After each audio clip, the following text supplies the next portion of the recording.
السلام علیکم ورحمۃ اللہ وبرکاتہ۔ کیسے ہیں جی آپ؟ اچھا، آج ہم بات کریں گے پتے کے اندر پائی جانے والی پتھریاں۔ تو سب سے پہلے دیکھیں جی، پتے میں اگر پتھری ہے تو علامات کون سی ہوں گی؟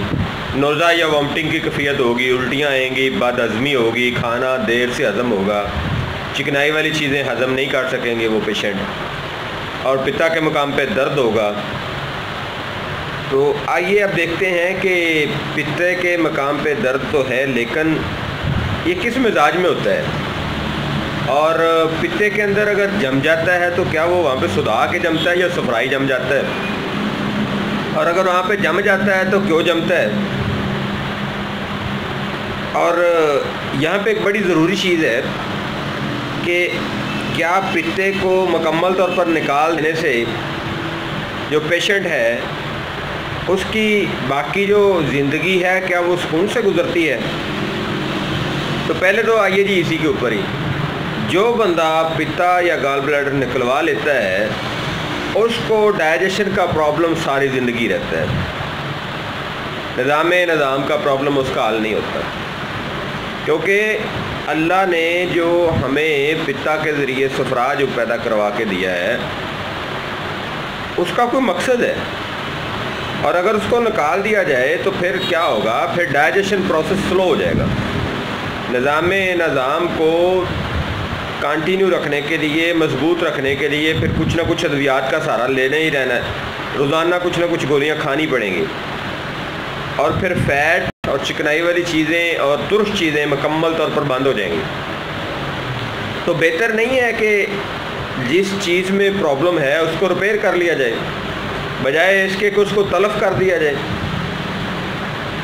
اب اس کو ریپیئر کرنا ہے تو اس کا سب سے پہلے ہمیں دیکھنا ہوگا کہ پروسیس کیا ہے۔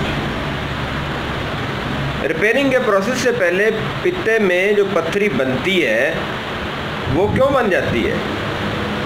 وہ اس لیے بنتی ہے کہ جن لوگوں کو زیادہ تر شوق ہوتا ہے صداع پیدا کرنے والی چیزوں کو استعمال کرنے کا، جیسے چائے، کولڈ ڈرنک، کافی، کافین والی چیزیں، یا پھر ترش چیزیں، ایسڈ پیدا کرنے والی چیزیں، صداویت کو بڑھانے والی چیزیں، یا وہ لوگ جو ٹائمنگ کی ادویات استعمال کرتے رہتے ہیں، مردانہ طاقت کی ادویات استعمال کر لیتے رہتے ہیں، یا پھر وٹامن ڈی کی زیادتی جن لوگوں کے باڈی کے اندر ہو جاتی ہے، تو در حقیقت ان میں صداع بڑھ جاتا ہے۔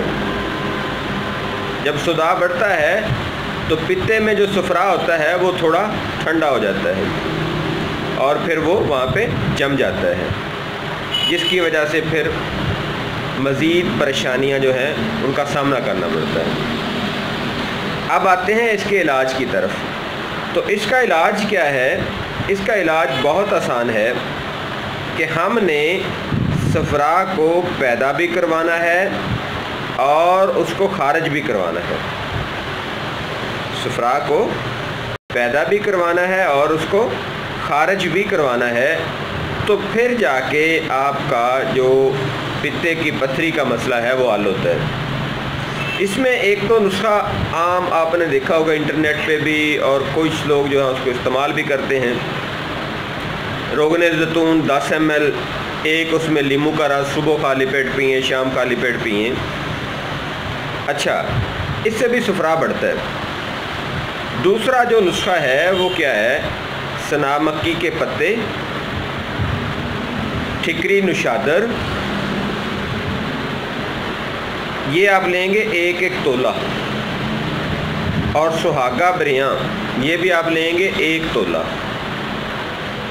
یعنی 3 چیزیں، سنا مکی کے پتے، ٹھکری نشادر، سہاگا بریاں، یہ آپ لیں گے 1 تولہ، اور اس میں روند اسارا یہ آپ ڈالیں گے آدھا تولہ۔ کتنا ڈالنا ہے؟ آدھا تولہ۔ اور اس میں کوئی لگ بھگ 20 کالی مرچیں ڈالیں آپ گن کے، ان سب کا پاؤڈر کر لیں۔ پاؤڈر کر کے آپ ان کو صبح و شام استعمال کریں۔ 500 ملی گرام اگر بندہ چھوٹا ہے، اگر اس کا وزن زیادہ ہے، بندہ بڑا ہے، تو اس کو 1000 ملی گرام صبح 1000 ملی گرام شام آپ استعمال کروائیں، اور ساتھ میں صداع پیدا کرنے والی تمام چیزیں، تمام ٹھنڈی چیزیں اس کی بند کر دیں، یعنی سردی خشکی اور خشکی سردی والی جتنی بھی چیزیں ہیں وہ ساری کی ساری بند کر دیں۔ تو انشاءاللہ یہ 15 سے 20 دنوں میں آپ جا کے الٹرا ساؤنڈ کروائیں، کیونکہ سب سے بہترین ٹیسٹ جو ہے وہ پتا کی پتھریوں کو جانچنے کے لیے وہ الٹرا ساؤنڈ ہی ہے۔ تو آپ جا کے الٹرا ساؤنڈ کروا سکتے ہیں اور جانچ سکتے ہیں کہ آپ کی پتھریاں باقی ہیں یا نہیں ہیں، تو انشاءاللہ وہ ختم ہو چکی ہوں گی۔ مجھے اپنی دعا میں یاد رکھیے اور اس ویڈیو کو آگے شیئر کیجئے۔ اگر آپ یہ چیزیں بنا سکتے ہیں تو ٹھیک ہے، اگر آپ کو ان ادویات کو بنانے میں کچھ پریشانی ہو تو آپ میرے سے رابطہ کر سکتے ہیں۔